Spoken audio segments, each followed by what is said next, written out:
Martel has been talking to residents in Stevenage living in a tower wrapped in dangerous cladding.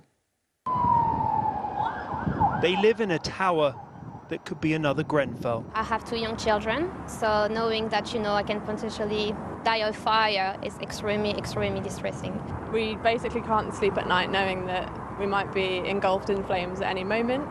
This tower in Stevenage not only has dangerous cladding, it's missing basic fire safety features to stop the spread of flames.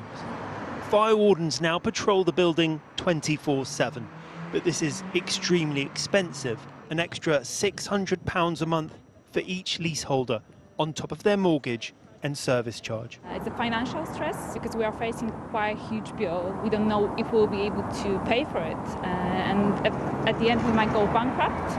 Tory MP Stephen McPartland is trying to make sure innocent leaseholders don't pay for any costs of fixing unsafe buildings. How does it feel going against your own government as a Conservative?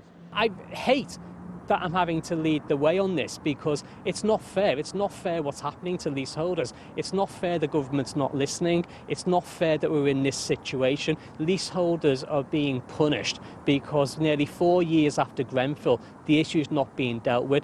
The government says it's spending £5 billion to remove unsafe cladding. The trouble is, with this building, dangerous cladding is just one of many fire safety problems.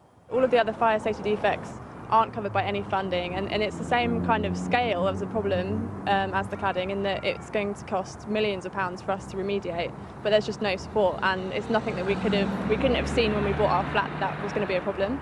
The managing agent for the building told us they're applying for government funding to protect leaseholders from footing the bill. The estimate for fixing the cladding on this building alone is £10 million.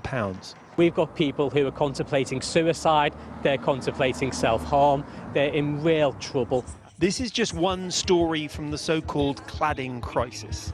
Tonight, a vote in Parliament to protect leaseholders from the repair bills is expected to be defeated by government. But for these residents and thousands of others, they'll sleep again in unsafe homes, hoping their building doesn't become another Grenfell.